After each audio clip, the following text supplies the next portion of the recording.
Hello, cyclocross fans, and welcome back to BTB TV. This is your weekend preview. First of all, happy 2014, happy holidays. Hope you guys had a nice break. We've had a little bit of a break from top-level racing here in North America. A lot of the top men and women, and juniors for that matter, were over in Europe over the holidays, but that is all about to change this weekend. We are back stateside, and we have some very good racing coming up. We go to Tennessee, Kingsport, Tennessee for the Kingsport Cyclocross Cup, and it all comes down to this. No, that's not being overly dramatic. It actually all comes down to this. This is the final stop on the USA Cycling Pro CX calendar. After more than 40 days of racing this season, this is it, the final day. On Sunday, it's a one-day standalone UCI race. They'll be racing on both days, but only Sunday counts towards the overall standings in the calendar.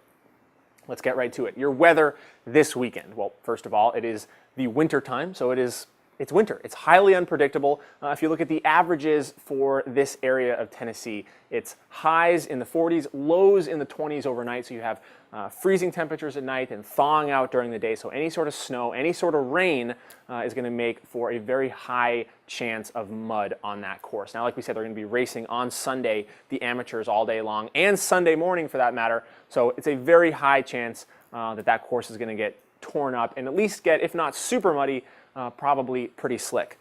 Now, let's go to the course preview in general. Like the weather, it's unpredictable. The course is, I'm trying to think, there's nothing super spectacular on this course. It's like, oh, you got to see that one staircase or you got to see that crazy sand pit. It's a good all-around cyclocross course, and it will really depend on that weather. Is it going to be frozen and fast? Is it going to be muddy? Check down below. We'll have more up-to-the-minute weather reports. But at this point, looking like a good day of weather and a good course to race on. But really, the most important thing this weekend is going to be the start list. Do I know who's going to be there? No. If I'm being honest, I have no clue who is going to be there this weekend. And honestly, I think a lot of the racers still, I mean, you guys are watching this on Friday, but we're filming this a little bit earlier, still don't really know if they're going to go or not. On the women's side, when we look at the overall standings there, Elle Anderson already has the calendar. She already has that all locked up. Katarina Nash has called her season, she's called it quits. I don't know. She's done racing for the year. So on the women's side, it's going to be who wants to show up, who wants to use this event as a good tune-up for the national championships, who maybe wants to get a few more UCI points, maybe before going to the World Championships or just before ending their season. But on the men's side is where it gets very, very interesting. Same story there for the women in terms of some people wanting to get a good tune-up, some people maybe staying home to rest or train.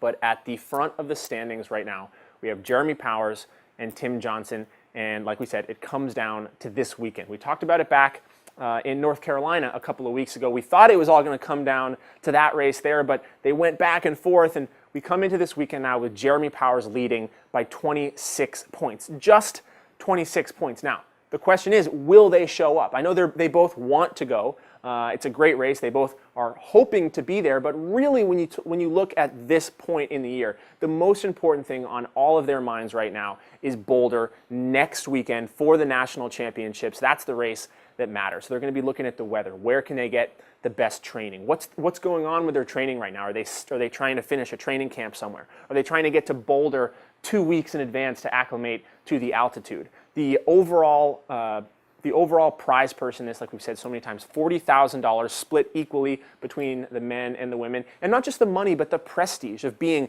the inaugural winner of the USA Cycling Pro CX calendar. It's like being the USGP champion or being, the World Cup champion. To be the overall champion of a list of races that says, I was the best that year. I had the most consistent year. That matters to them. And so Tim Johnson, I got to imagine he's going to show up. I got to imagine he's going to go for those 26 points. First place, 35 points. Second place, 30 points. And third place, 26 points. So if he were to show up and Jeremy were to not show up, I think I have to go to the tiebreakers here, but basically if he could win or finish second, he would guarantee an overall victory for that calendar. Third place, I think it might come down to a tiebreaker, in which case Jeremy might have the edge there, but if Jeremy does show up, he still has to race. He still has to go out there and beat Tim Johnson. He can't have a mistake.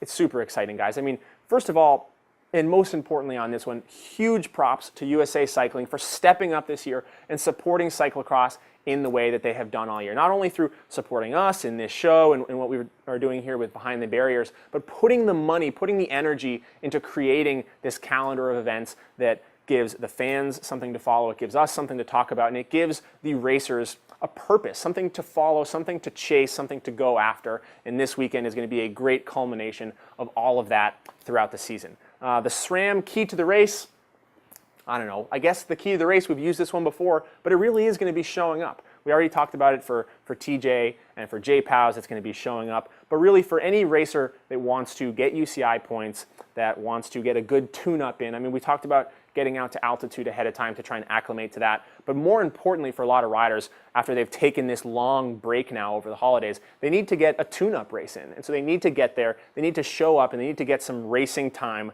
in their legs as we lead into Boulder next weekend. I think that's it, guys. Thank you, as always, for joining us. If you check below this video on behindthebarriers.tv, we have, like we said, up-to-the-date weather reports. By this time on Friday, when you're watching this, the start sheets will be totally up-to-date. We'll know for sure who is showing up and who is not. We have hashtags and Facebooks and the likes. And go ahead and check out our other shows. We've been going strong here all through the holidays. One video every single day, all year here on Behind the Barriers TV. As always, I'm your host, Cole McElwain, and we'll see you guys next time.